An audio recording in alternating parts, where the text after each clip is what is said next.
नमस्कार मित्रांनो. तर मित्रांनो, ज्या शेतकऱ्यांना यावर्षी हरभरा लागवड करायची आहे त्यांच्यासाठी आपण आजचा व्हिडिओ खास करून बनवलेला आहे. तर मित्रांनो, यावर्षी जो पावसाळा आहे तो अधिक प्रमाणामध्ये असल्यामुळे यावर्षी हरभऱ्यावर जे मर रोग म्हणतो हे सर्वात जास्त राहण्याची शक्यता यावर्षी दाट दिसत आहे. कारण की आत्तासुद्धा सध्याला जो पाऊस पडत आहे तो जमिनीमध्ये वापसा कंडिशन येत नाही, या पद्धतीचा जो पाऊस आहे हे प्रत्येक ठिकाणी पडत आहे. तर मित्रांनो, याच्यामध्ये बुरशीचा जो प्रादुर्भाव म्हणतो आपण हे सर्वात जास्त त्या ठिकाणी राहू शकते. त्याच्यामुळे आपल्याला जी बीज प्रक्रिया आहे हे सर्वात महत्त्वाचं आहे. तर त्याच्यामध्ये सर्वात बेस्ट जे बुरशीनाशक आहे ते म्हणजे आपल्याला घ्यायचं आहे कस्टोडिया बुरशीनाशक, जे की आपल्याला प्रत्येक किलोसाठी 2 ml या ठिकाणी वापरायचं आहे. आता कस्टोडिया बुरशीनाशक जे आहे हे तुम्हाला सीड ट्रीटमेंटसाठी कोणीच शिफारशीत करत नाही, परंतु कस्टोडियाचे रिझल्ट जे आहे हे हरभऱ्यामध्ये खूप जबरदस्त, म्हणजे बाकीचे जे तुम्ही एव्हरगोल त्याचबरोबर BSFचे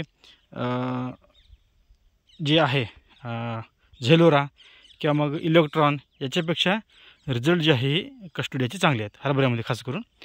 तर याचा तुम्ही वापर साधारण 2 ml प्रति किलो बियाण्याला वापर करू शकता. आणि खताच्या व्यवस्थापनामध्ये तुम्हाला घ्यायचं आहे साधारण 14-35-14 एकरी एक बॅग. बरेच शेतकरी 10-26-26 वापरतात किंवा मग 20-13 वापरतात. खतामध्ये सुद्धा 14-35-14चे रिझल्ट बाकीच्या खतापेक्षा चांगले आहेत. त्याच्यामध्ये तुम्हाला करोमंडलचंच घ्यायचं आहे. आणि हे 2 गोष्टी ज्या आहेत हे महत्त्वाच्या आहेत. त्याचबरोबर पेरणी कधी करायची, तर मित्रांनो, जमिनीमधला आपला पुरेसा ओलावा जे आहे हे आपल्याला कमी होऊ द्यायचं आहे. जे शेतकरी कोरडवाहू आहेत अशा शेतकऱ्यांनी या ओलाव्यावर तुम्ही पेरणी करू शकता. परंतु ज्यांच्याकडे भरपूर पाणी वगैरे आहे त्या शेतकऱ्यांनी हरभऱ्याची घाई शक्यतोवर करू नका, कारण की वापसाची कंडिशन म्हणतो हे थोडंसं चांगले होऊ द्या. त्यानंतर तुम्हाला हरभऱ्याची लागवड जी आहे ही करायची आहे. जर तुम्ही घाई गडबडीमध्ये हरभऱ्याची लागवड जर केली तर याच्यामध्ये बुरशीचा जो प्रादुर्भाव आहे तुमच्या पिकावर जास्त त्या ठिकाणी बघायला मिळणार आहे.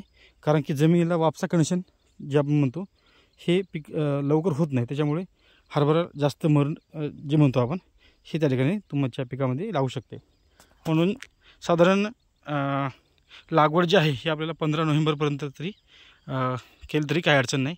म्हणजे घाई गडबडीमध्ये जर लागवड जर केली तर फायद्यापेक्षा नुकसान जास्त त्या ठिकाणी बघायला मिळते. बरेच शेतकरी घाई गडबडीमध्ये शेताची मशागत जी आहे हे करत असतात आणि जसं आहे तसं पेरणी जे म्हणतो आपण हे करत असतात. त्याच्यामुळे फायद्यापेक्षा नुकसान शेतामध्ये जास्त त्या ठिकाणी होत असते. यावर्षी हरभरा जर तुम्हाला जर बेडवर करायचं असेल तर सर्वात बेस्ट राहील, कारण की जो पावसाळा आहे किंवा मग अवकाळी पाऊस जे आहे हे तुम्हाला बेडवर जर लागवड केली तर त्या ठिकाणी फायदेशीर ठरणार आहे. कारण की याच्यामध्ये वापसा कंडिशन जे आपण म्हणतो नेहमीच हे लवकर येत असते आणि पिकाला एखाद्या वेळेस अवकाळी पाऊस जास्त झाला तरी पिकाला नुकसान त्या ठिकाणी होत नाही.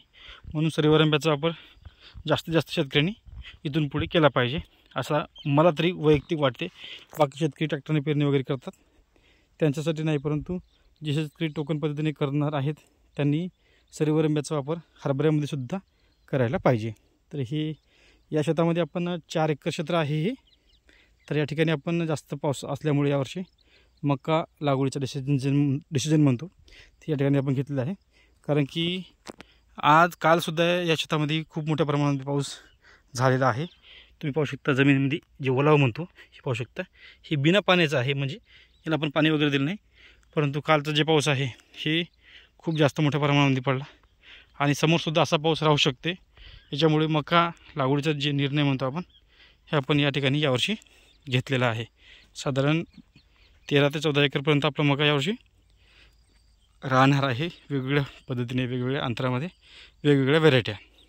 तर अशा पद्धतीने आपलं संपूर्ण नियोजन 2025 मध्ये रब्बीचं आहे.